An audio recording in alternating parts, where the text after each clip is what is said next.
if I introduce Mr. Ramakrishnan, he is the Chief Digital Officer at Tamilnad Mercantile Bank. And from his huge experience of 25 years in digital banking, payment channels, retail banking, and sales, he is going to share all of those experiences with us this morning. His expertise lies in agile product development, Scrum product owner, product delivery, product management and innovation, new product development, project management, and sales management. So a very warm virtual welcome to you, sir, on behalf of my entire team and the students who have joined us today. And thank you very much for taking out time today. Over to you. This virtual mic I hand over to you, and let me know whenever you want me to help you with the slides. There are a few ground rules here. This 1 hour session is a very crunched session, I would say, to talk about blockchain, cryptocurrencies, and the CBDC, central bank digital coin. So what I would do is that I would give you a good introduction, right, of the basics. I mean, I am a firm believer of first principles thinking.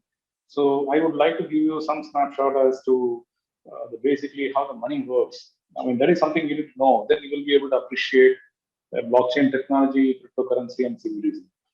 Right? Let's move to the agenda, Aditi. Yeah. So the fundamental thing is I spoke to you about first principles thinking, which means you need to understand what is money and how money works.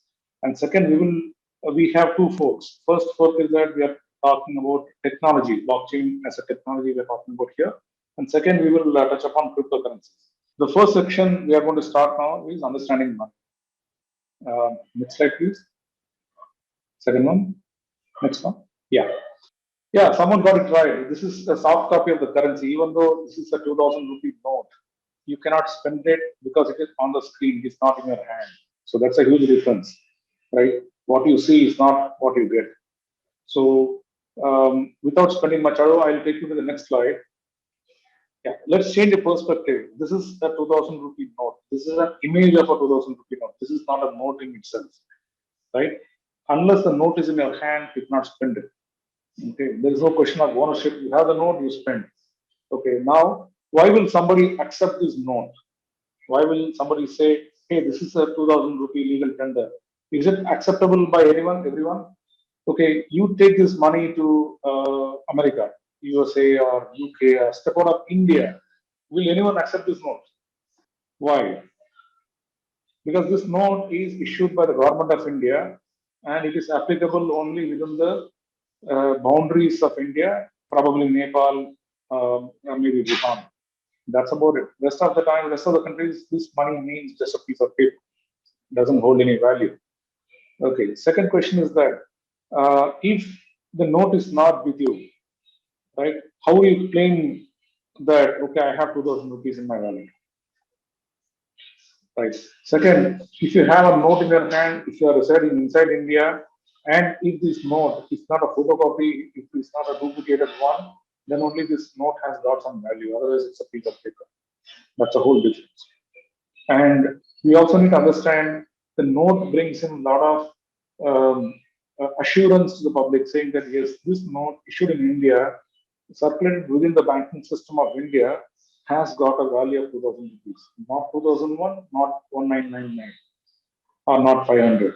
The value is 2000, which has been agreed by the government of India. That's a value it holds, right? However, the 2000 rupee in your hand may have got a different purchasing power. I'm not getting into the economic supply demand, scarcity kind of all that, right?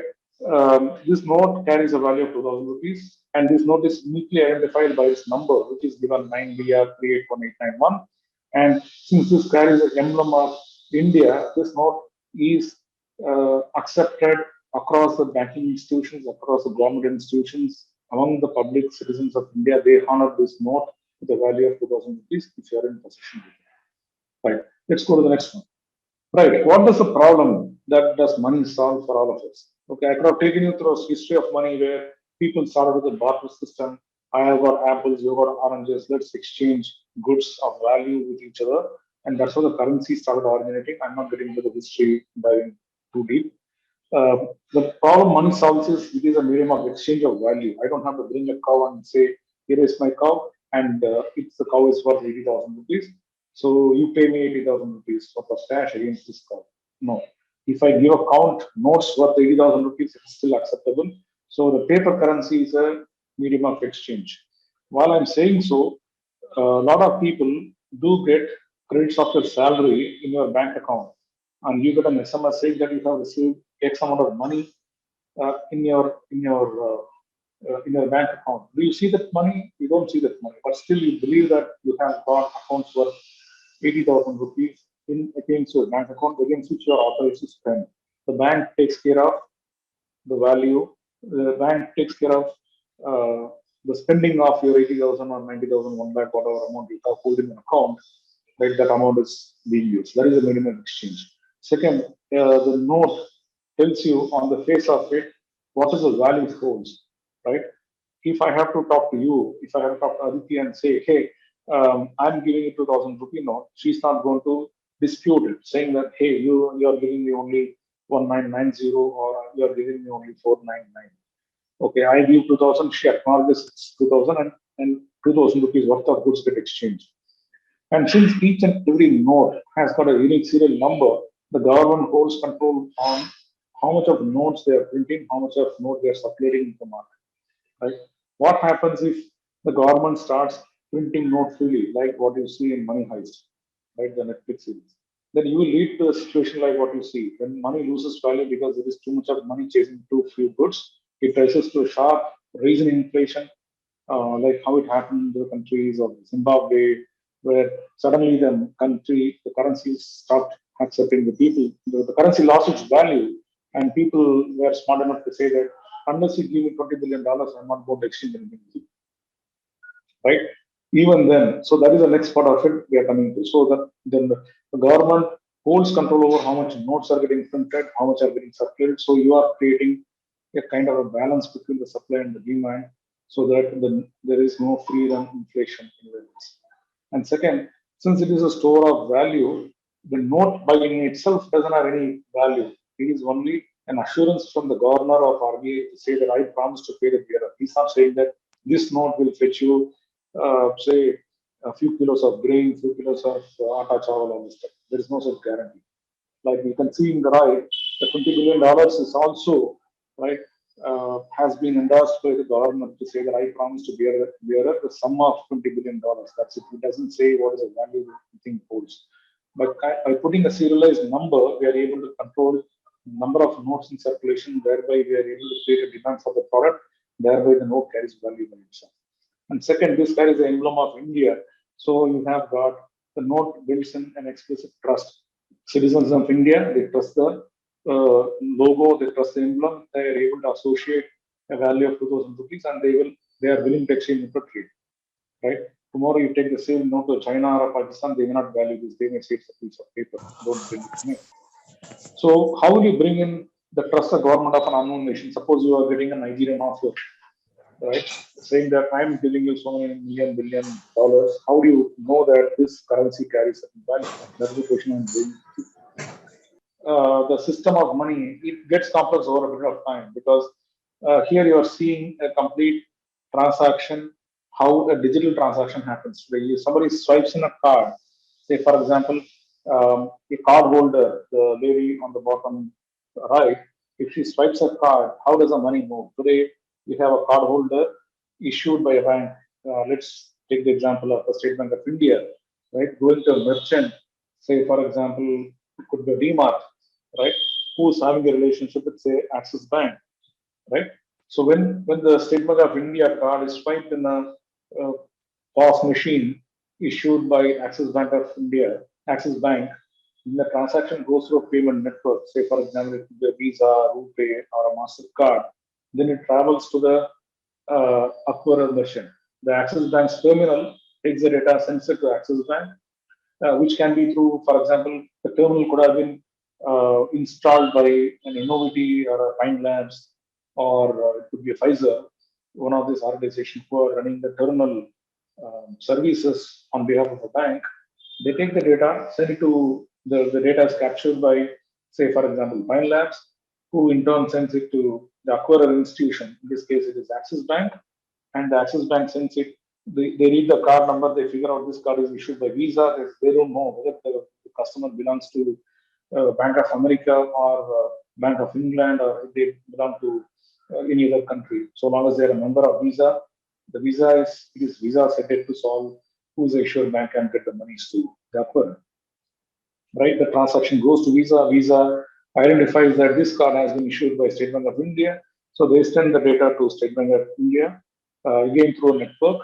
State Bank of India takes the data and figures out that the card holder, I mean, let's call it again Aditi here, right? Aditi has got an account in State Bank of India, that is an active account. The account has got balances, and the balances are debitable, and they debit the money from Aditi's account, and they give a confirmation back to Visa. Visa gives a confirmation back to Axis Bank. Axis Bank gives a confirmation to Fine Labs. Fine Labs gives a confirmation to DMARC. Then you see a charge to printing. While I may take more time to explain that the transaction digitally happens pretty soon. It happens in say about 5-6 seconds. It happens across the world. This is the standard financial service system happening around it. Then how does DMARC get the money? There is a process called settlement, right?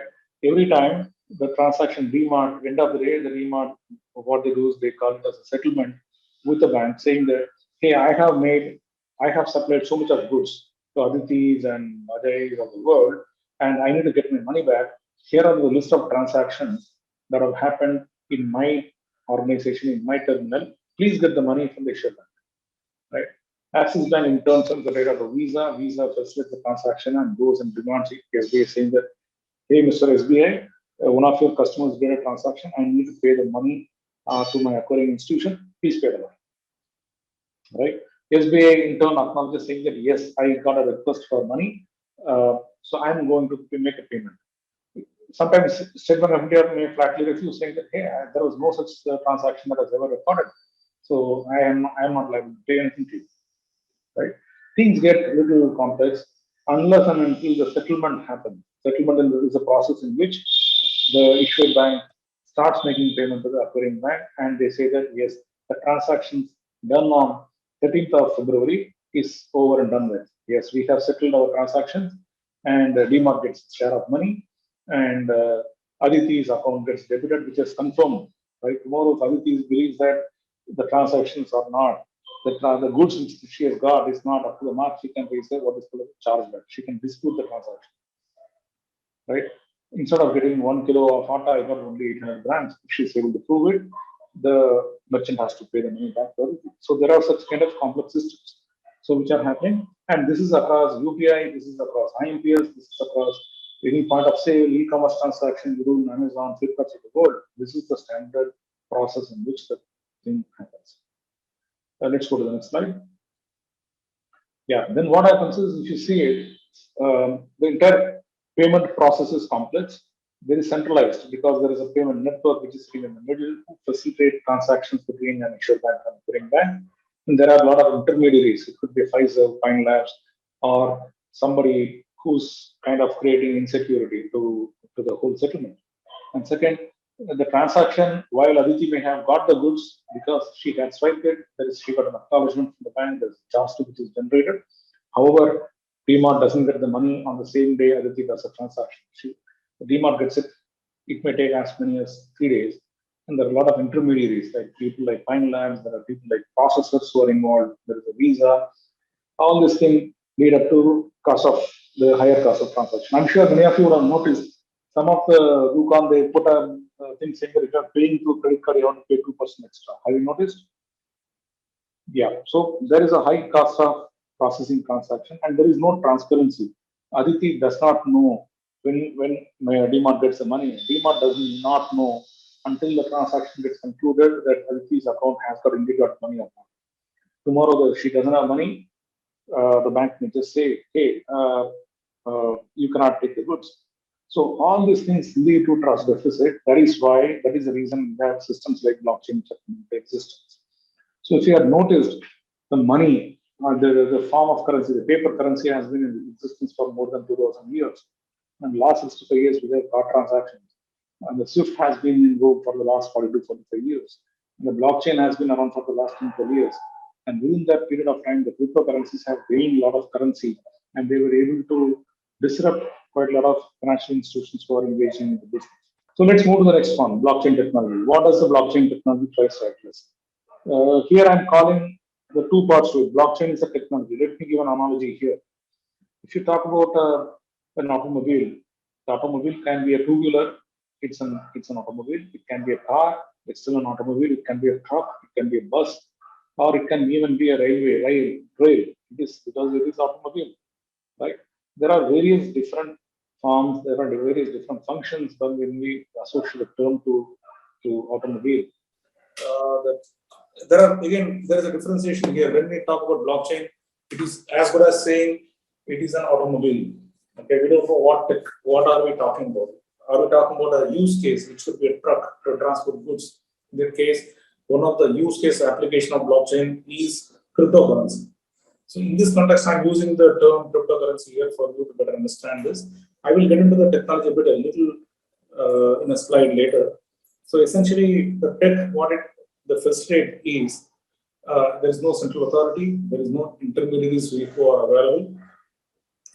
Because the person, there are definitely exchanges there. However, the person who has got the value, which is the cryptocurrency, can directly sell to anyone across the world. There is no need for any government to intervene and say, hey, there is no government of India which needs to give the promise of money. And there is no central authority. Most of the networks are all run by consortiums of people, like how internet is not controlled by any particular government. Similar thing happens for blockchain as well. The cryptocurrency part of blockchain as well. They are secure because the very nature of technology is that there are a lot of digital signatures, there are hashings, there are algorithms, there are encryptions. It is very, very secure. It is as secure as the weakest person. In this case, it is a human. And any transaction happening on a blockchain network does not need to be settled anywhere. Because the moment I transfer value from A to B, essentially what I'm doing, I'm saying 100 units of, say, bits of some currency. When I transfer to the other person instantly becomes the owner. And the moment the network of people who are approving the transaction approve it, the money is entirely yours. It is settled as good as the time it is settled. Unlike the case of DMart, where it takes about 3 days for the transaction to get settled. And since it is going to be a network which is going to operate and there are no intermediaries, it is supposed to have lower operational costs. However, there are cryptocurrencies like Bitcoin, which are proving to be more expensive because it consumes a lot of power to kind of process the transactions. And everybody in the network are able to see who's transacting with whom. I mean, when I say who's who, it's not like I'm able to put a face to saying that Aditi is transferring to Darshan. No, it's not the case. It could be a case where Aditi's digital ID, for example, it could be a 64-digit hexadecimal, is transferring to another 64-digit hexadecimal. So those are the identities we have, and that's where the transparency is being maintained. And here we are building a system which is essentially trusted. When I say trust, because the people who believe in the technology, right, they trust the technology that the technology itself is so strong that it eliminates all the middlemen in the between. So there is a level of trust people implicitly place it on to the network to ensure that the network will take care of any issues of there. Right? So the technology enables bilateral settlement between the person who is having the value and the person with whom the value is being exchanged, and there are middle point failures are all eliminated. Tomorrow Visa server goes down, your whole network goes down. In a blockchain tech, in a distributed ledger, one node goes down, nothing happens. Other people on the network are able to pull the data and they are able to process it more like a clustering technology. And there are not only delays in terms of people verifying whether the person who is transferring value indeed has the currency with them. There is no such checks. These are all done digitally, so it's faster. There are no collaterals, and there are very, very little credit risks which are available. And the exchange spreads are also minimum because there is no delay in time, so there is no people don't have to really look at whether US will get into war with Russia or not. These kind of conditions do not exist. There's a video, everything will played for them.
solving this problem is called mining.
Right, that's a short video. I believe it explains blockchain in such a simple term.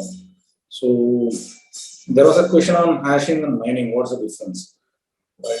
Mining is a process in which you are solving a mathematical puzzle, trying to solve how whether the transaction carried out between two parties, okay, and the puzzle which is created to kind of lock the transaction are one and the same. This example, what has been stated here, is a proof of work where people solve a problem and confirm that the person whoever has using it is indeed the actual owner of the technology. Next slide. And it's growing. I mean, there are a lot of people, a lot of countries which are investing for various use cases, which I will cover it towards the end, where the technology started picking steam after 2018-19, and with COVID led a lot of changes, right? Most things went digital, learning became digital, people started looking at online classes, offices started working remotely. So like that, this has also kind of picked up a lot of the technology. Adoption of the blockchain technology also accelerated towards this year, and it is expected to grow to $39.7 billion in the US by 2025, and people may reach it even sooner than that. Right. Next one. So essentially, what is the technology? So here I'm kind of trying to give a little some technology here, some middle, some part here. At least from a point of view, we need to understand what are the use cases we are trying to do. So any transaction data, it could be a financial transaction like people transacting money between each other, or it could be a license of a software, or it could be a land record, or it could be a trade finance document, or any of those items. The transaction data is called block, and the person who is writing the block, it is not stored in a central server. It is distributed across multiple people. So what the technology is basically, the blockchain tech is called a distributed ledger technology, right? The originally the blockchain is a continuous growing list of records called blocks, which are linked to each other by way of a secure cryptography, right? Each of the ledger transactions are shared between computers between each other called nodes. If you remember, there was a software called BitTorrent. It is something similar to that. The entire thing is broken into multiple pieces, and the person I may have if I talk about A to Z level of the software is broken down, I may have A, somebody else may have B, somebody else may have C. The server immediately goes and latches with people, the nodes, the network, and they are trying to bring the data and assemble it together to create an A to Z network at the recipient end. So, how it BitTorrent was, it was able to solve for the resource crunch in terms of hosting servers, because my computer itself can become a node for a few hundred, few thousand people, depending on the capacity I have, depending on the network I have, I will be able to service it. It is somewhat similar to that. And each of the data block has got a cryptographic hash of the previous block. So essentially a timestamp and transaction, all these three things are tied up together. And when I talk about hashing, hashing is a process in which we are able to extract the entire paragraph, apply a mathematical formula, and come out with something out of a digest. So if any of the data in the input field is changed, for example, Fox, instead of putting Fox, I put Foxy, the digest changes completely, the digest doesn't match, the transaction is considered to be tampered. That's a nice way of saying that whatever data I'm receiving is 100% true, and the data has not been tampered with anywhere in the middle. So there are algorithms like SHA-2 physics are being used in the blockchain world to ensure that the hashes remain stronger and they are able to verify that the people cannot tamper with the record. So now we have got a block. Within the block, we have got a hash of the previous block header. So I will know that exactly where this block came from, which was the previous block. And as soon as I solve for the problem, which is the proof of stake, there are various methods in which I'm kind of solving for it. And if I'm about to add data into the block, I create a new block, I add my own puzzle into this thing, and I will also kind of put the hash of the current block which I'm holding currently and add it and send it to the next one. So as people keep going from block 1 to block 2, block 2 will have a hash of block 1, right? And they will also, once they solve it, they will also add their transactions and they put a puzzle and for anybody else to solve it. And for example, the block 3 person picks up the block 2, they solve the puzzle, they add some more content, and this way it is propagated. You need to imagine the blockchain tech, how strong it gets by way of a brick wall. If you look at a brick, I mean, somebody with maybe a karate skills or something, they can break a brick. The moment I put a brick, then I put some cement. The cement here in this case is the hash. And I put brick one after another, I keep adding it and I add cements in between. Once I construct a brick wall, then it becomes super strong. Right? It may take even the wall can be so strong that what is in force and all, it may take, I cannot even break it. It becomes that tough. So what essentially means is that if somebody is trying to change the data, they will understand quickly that the hash doesn't change. Then what happens is the block is dropped. The block is not considered for propagation next. If the hash value doesn't change, then there is no purity of the block, so the people don't propagate further. That is how they're retaining the sanity. And since there are multiple nodes in the network solving for it, there's no one central system. Even if there is an attack, or say, for example, a natural calamity or power outage or something, the other nodes can pick up the transaction and they will continue to manage the network. So it becomes spread all over the place, it becomes super strong. And by way of hashing, they are able to secure the transactions digitally and stronger. There are various technology here. I told you, right? I'm not going to dive deeper into this thing. There are public network, there are private networks, there are software, somebody provides only the software for creating a blockchain network, some people do something else. So there are various consensus mechanisms available, proof of work, where you solve a problem and kind of say that, yes, I have solved the mathematical puzzle, so I become the rightful owner of to add more blocks into the chain, so kind of I keep doing it. Proof of stake is something, do you have something of value which you are able to share it? For example, Ethereum, right? Do you have, how much of the network do you own? If you have a larger owner, then you will be allowed to add more network. The logic is that the person with the maximum stake in the business, they will not likely to create mischief or anything else. Delegated proof of stake, I may not want to do it, but I may assign someone else as a node and say that you can use this person on my behalf will do the transaction. It is more like the power of attorney kind of stuff. There are various technologies available, proof of burn, proof of activity, proof of publication, proof of lifetime, and so on and so forth. I mean, you can Google it out. There are other technologies available. As we speak now, there are more than something 1,000 plus cryptocurrencies using multiple different technologies available, and the technology will continue to keep evolving. That is the reason I said that I don't want to kind of help you talk about only Bitcoin or an Ethereum kind of stuff, but you need to understand the basics of how the whole network, how the whole architecture understands. If you understand how the automobile works, then it becomes easier to understand and scale up, whether it's a two-wheeler, three-wheeler, four-wheeler, or a multi-axle truck. Next one. Right, various application areas are there. One of the areas being used by financial institutions for blockchain is their use for international payments. SWIFT is also coming out with a technology where earlier it used to take about up to 2 to 3 days for them to settle money between one currency to another. Now it happens within the same day. Capital markets, people can use it. The moment you sign with the hash, you know that it is your own stuff, right? People can verify you are the rightful owner. And with the capital market can also use to distribute the risk of running a network across various nodes, various technologies. Trade finance people are using it for verifying document of sale. So kind of happening with regulatory compliance. For example, it can be used by some of the law firms or courts.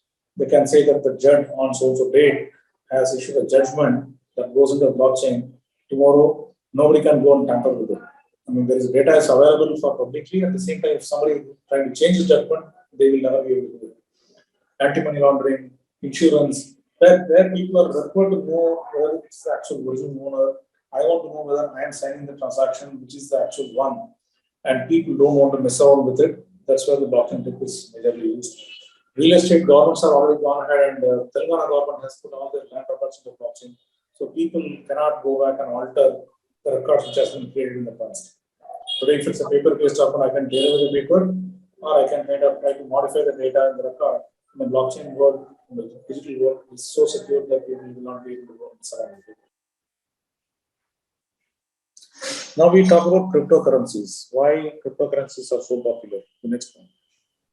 If you have noticed why cryptocurrencies are popular, primarily because Apple is a $3 trillion as of today. And if you look at all the cryptocurrencies put together from coin market cap, there are more than 17,000 coins available. Right? All of them are valued at 1.9 trillion. That's huge. That's like combined GDP of all the African countries, they are just a shade below that. And Google they are even larger than Google. All the companies, instead of what we think, the cryptocurrencies carry more value than all of Google and Amazon, and Bitcoin is like 800 billion. That's the value is kind of. Right? So when I talk about Apple, you are able to associate with either a Steve Jobs or a Tim Cook, depending on which generation you're from. Right? If you talk about Alphabet, there is always Sundar Pichai or Sergey Brin. Amazon is always got Jeff Bezos. Who the hell is Satoshi Nakamoto? Because we talk about a company, we talk about an organization which has got a founder who's anonymous, right? And this is not owned by one particular person. People are talking about community-owned stuff, right? It is entirely controlled by the network, and it is doing what peer-to-peer payments. They don't question who's paying to whom for what purpose. Is it legitimate money, illegitimate money?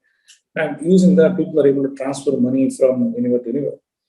If somebody wants to disrupt a country's political system, they can always use a Bitcoin network and try to send money from A to B.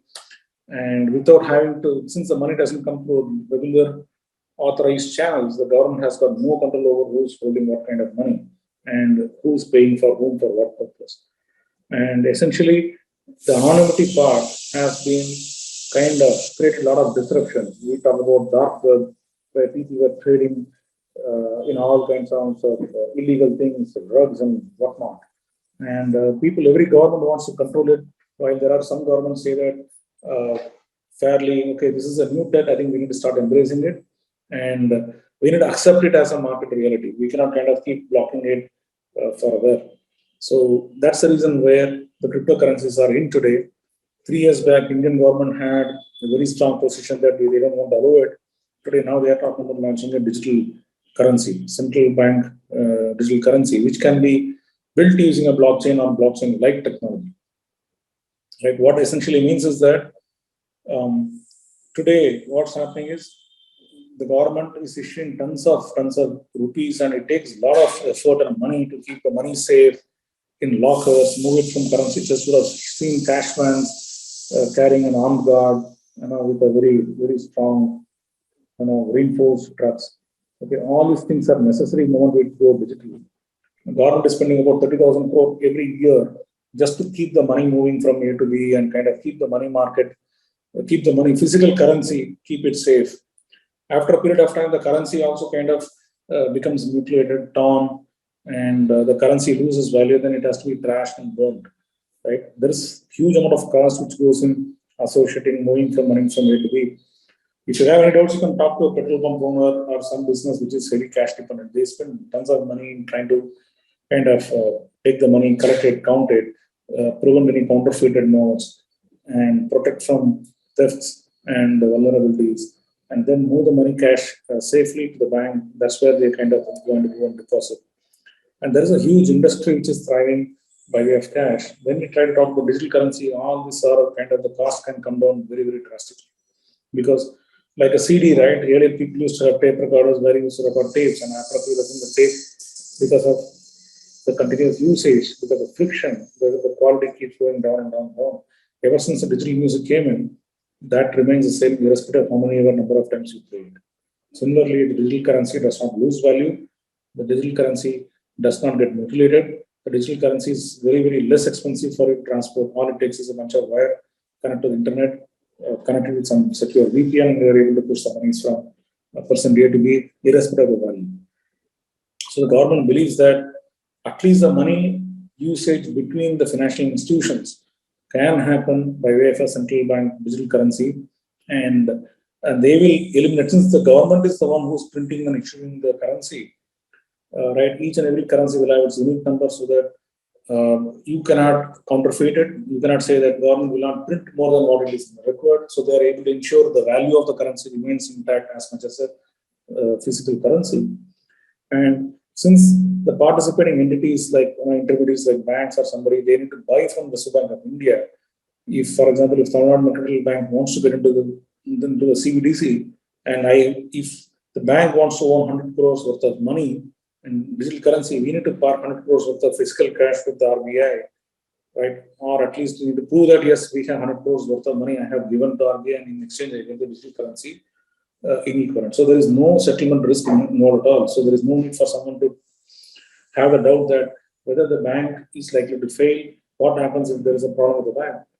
Okay, the transaction still continues to go through till such time they have digital currency with them. The monies are exchanged, and the transaction can get carried up to the last currency what they have. So this is what the digital currencies are about, and this is what kind of change the way we move things, and a lot of new uses can be developed.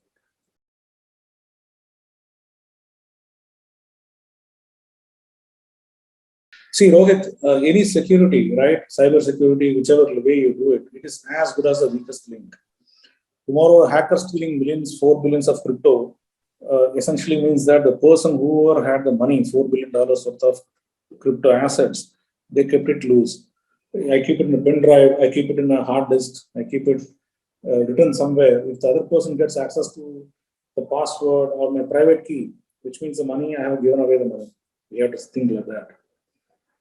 Right? So if somebody is able to hack it, which means it is a vulnerability of the person who was kind of holding the currency. So this will lead into It is like saying that I have $1 million in my house. I have put with the most safest Godrej locks or whatever locks you can think of in the world, but I kept all my windows open.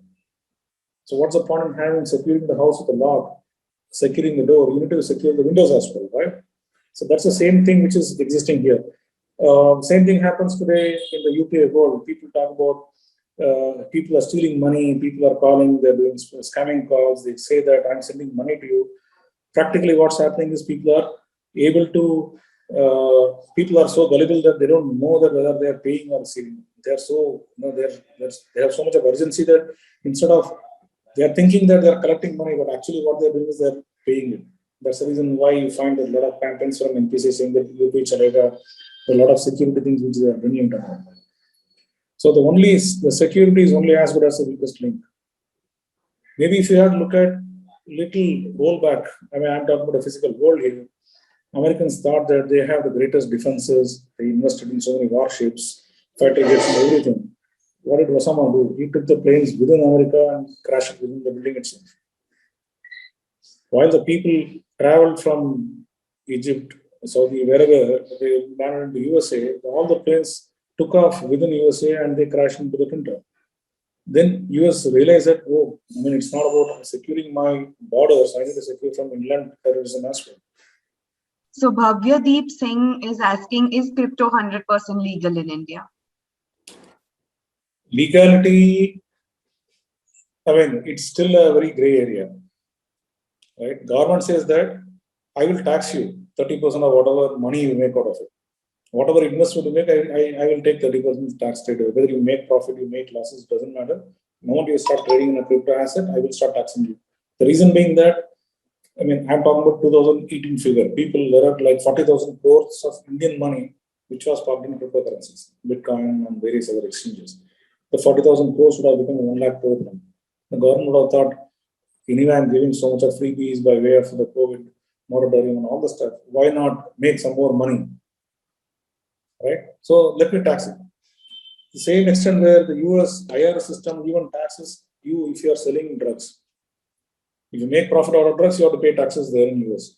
It doesn't matter whether legality, illegality, no questions are there.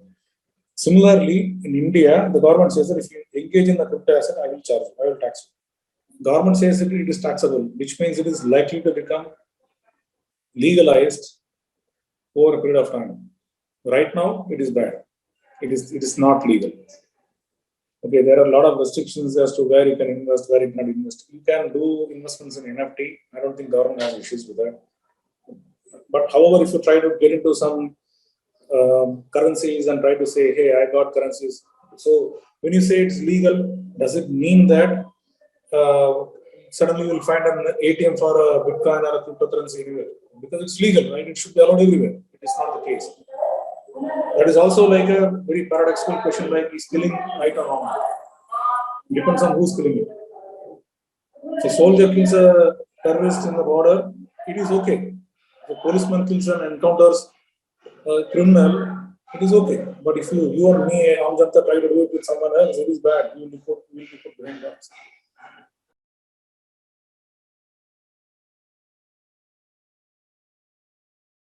Next one, the non-fungible token market going up. See, if you look at it, the NFT is a new tech. It has just come in. And there is already like suddenly the market for NFTs are exploding. The cryptocurrencies are exploding. Okay, let me give you one example. So when they go to a mall, they have got a play area. I mean, where you have got an arcade, where you can play a lot of games. You can shoot, you can drive scooters, you can drive all this all on a screen. Those kind of places, I forgot the name, Fun Zone or something. When you go, you pay real cash and you get a Fun Zone card, which loads with money. Right? That money is a crypto money, usable within the Fun Zone network. Right? So we are already there. Right? Earlier, there used to be a game called Zynga games. They launched something called Farm, where people can pay real money, buy some tokens. With that token, you can buy within that gaming ecosystem, you can buy goods. Similarly, there are something available within a lot of shooting games, riding games. And all. There are people who are saying that you pay real money, you get tokens, you get your free upgrades. So these are already there. Okay, nobody said that, okay, these are bad, right, good, bad, ugly, everything. Sir, my question is that at a time any cryptocurrency is to come out, they get public money. Okay. So what is the use of that money?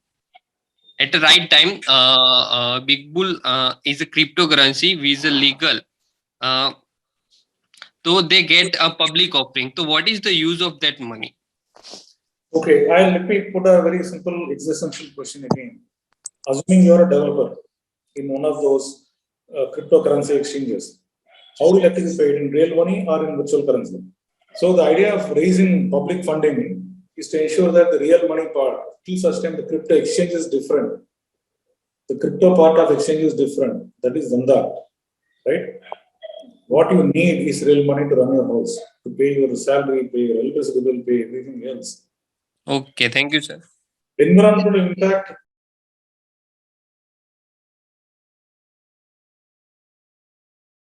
Yes, definitely that's an interesting question. Bitcoin has been popular primarily because it requires tons of electricity to run a lot of infrastructure to solve a mathematical puzzle.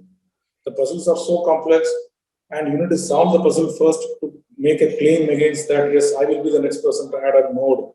Add a block from a node.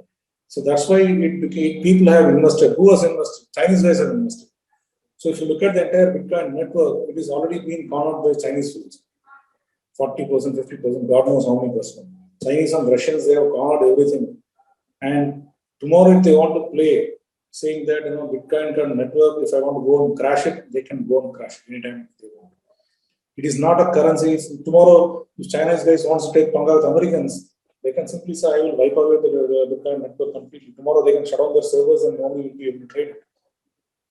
So essentially, that is creating a lot of investments. People have gone ahead, put their server farms in places like Iceland, where so that you can save money on refrigeration. You can save money on air conditioning because the country is anyway cold and they are able to generate power much more lower cost. They are able to go and do it. But over a period of time, there are a lot of other technologies available. They are saying that you don't have to solve a mathematical puzzle. Let's look at some other alternative technologies. Right? I will go back again to the basic stuff. When we talk about automobile, so till last 2 centuries or last 3 centuries, we were burning fuel. Right now, we are saying that let's go all electric because fuel is polluting. It takes a lot of effort to mine, resources, transport it, and once you start burning, it creates a lot of problems everywhere across the world. So now, what people are starting doing, they start promoting more start promoting more electric bikes, e-bikes, and all this stuff, which can be more efficient, and that's the way automobile industry is migrating towards. You find so many number of vehicles in the town with green boards. Right? Similarly, the way the cryptocurrency concept will exist, it will continue to flourish, it will continue to grow. However, people will move away from an energy or environment damaging thing to environment protecting thing. They will do that. They will try to accomplish it much more lower cost. I'll take one more question that Bhavesh had asked me early on. He says, what are Sir's thoughts on the digital currency recently introduced by the government? This should have come at least 3 years back. See, digital currency is simple. Since I run the bank, I'm part of the banking industry. It average, I told you, right, 33,000 crores it costs every year. The number keeps growing. As you print more notes, you need to store it safe. You need a printer, right? You need to safely transport it, secure it, right? It could be like a bank's locker or a currency chest. And you need cash funds to move it between one place to another. And on top of that, you have a rogue nation printing counterfeit notes and separating into your economy, which will be very, very difficult to distinguish which is original, which is bad. How are you going to do that? One of the reasons for demonetization was told was that there is too much of fake currencies floating around, so the government wanted to kill it, so they kind of demonetized the whole 500 rupee note, and that gave a lot of vigor, and people were able to kind of quickly they were able to solve those issues. That's what the government says. I'm not putting my points into that thing. So there is a whole bunch of costs which are coming by way of a normal currency. How many of you carry notes actually in your pocket? Most of us started using a digital app, could be a UPI app, we just scan and pay, or you use a card to make payment. Then why do you need physical currency anymore? I have my only purpose, I make my digital, my cash payment happens to, I make it I pay to my subordinate by cash, or make some Sunday purchases, either where I buy from a very, very local shop. That's the only time I need cash. Rest of the time I use only digital currency. So we are already migrated. The people who are in their 20s are already, I bet if I give a bunch of notes, you will, I don't think many people have attention span to really count them out in the end. It's easier for you to manage digitally, right? Why take the pain of it? How hard would it get to update the digital ledgers? Okay, I will not give a straight answer here. I'll give a very oblique answer which you are able to relate. Right? Imagine you were born 50 years back. Right? You want to learn about something. What do you do today? You just Google. Or Wikipedia or whichever. Just Google. And then you figure out how you want to kind of you get it in a fraction of a second. 50 years back, what would have happened? People would have had to travel to a library, right? Go to the library, credit, it's not open for all. You have to establish your credential that yes, I'm indeed a member of the library, which means you need to carry a card, which will carry your membership number, rubber stamp, seal, all that stuff. Then you go to the right place, fix the book, open the ledger, see everything, and then come back and do this, which is more efficient. Then the next question is that how many searches can you do in a day? Today you can do countless searches. I can talk about 100 different topics. You can search, learn, quickly do it, and say, yeah, we're done with it. But if you have to go to a physical library, probably it would have taken a week's time or a month's time. And more importantly, your library may not have a book what you want. So what they do is that they place order, it goes to the publisher prints the book, the book has got paper, the paper comes from trees. See the cycle? So trees means if you're cutting trees means you are actually harming the environment. You have a small phone. So over a period of time, digital will prove to be the cost will keep going down and down and down. Maybe you can Google for singularity. There are a lot of videos available how the technology cost will become abysmally low, that it becomes accessible to everybody. Again, I'm telling you, library membership was expensive. Only a privileged few could get educated in the same country we are talking about. If you're talking about the age in 1940s and 50s, only the upper class of people could get education. Only they could afford to have a college fee. Today, the trend is reversing. IIMs have become expensive. You go to an ISB education, it costs 40 lakhs. I don't know what is the ROI for recovering the 40 lakh investment you are making right now. But we hope that with better placement, better value, probably we should be able to recover in maybe 4-5 years time. And the certificate is for a lifetime review, so it's okay. It may look expensive now, but over a period of time, long run it will pay. Right. So I have received one more question. Raj has asked. Raj says crypto is used in two ways, as investment and for transactions also, as it is a very volatile medium. So to we students, what would you suggest? Should we adopt it? If yes, then how? In which way? Oh my gosh, all paradoxical questions. Okay, what would you do?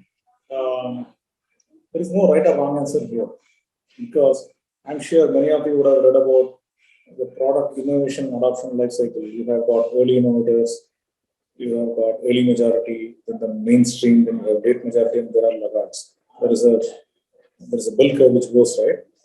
So depending on where you are, like if you are an early innovator, start dabbling with it. But you always need to remember, if you're trying to play around with the crypto, there is no asset backing it. It is like betting on a horse race or betting on a casino type. There is no real asset. It is a matter of balancing supply and demand. If you have got the knack of able to predict it, see the graph, make a decision, and bet it, and if you're able to make consumption, so welcome. But if you're losing it, don't come back and blame that, I suggested that you should go and invest with it. So that's the reason I'm staying away and saying that I'm not suggesting it. I have not invested a single penny into crypto assets. Perfect. So before we end the session, sir, any final word of advice for our students? My suggestion is that this industry keeps evolving. There is no right or wrong right now. Maybe if you have lived in the 18th century, automobile is seen as a demon. Okay, many people are scared of it, many people are afraid of it. But you push 1 century later, people are just saying, then how do you travel? We don't take horse carriages anymore. Right? We all use the technology, whatever is coming. So over a period of time, the legitimacy part will be adopted, will be adjusted, the technology will adapt itself, and sooner or later it will become legal. Right? There used to be a time in the 80s at least, right, when I was growing up, people used to say, don't talk to strangers. I am the same one who is posting happily into Facebook where I went, what I did. Right? Somebody maybe 2 years back, off shoulder was a fashion. Right? I managed to get one picture of my grandma. She was wearing in 1915. She was wearing an off shoulder, exactly, no blouse. So there is nothing like fashionable. There is nothing like right or wrong or anything about it. So long as it brings efficiency to people to transact, it brings in saves money, right, and helps you earn money legally, then it's okay. We will try. I'm betting on crypto. It will become legal another 2 years now.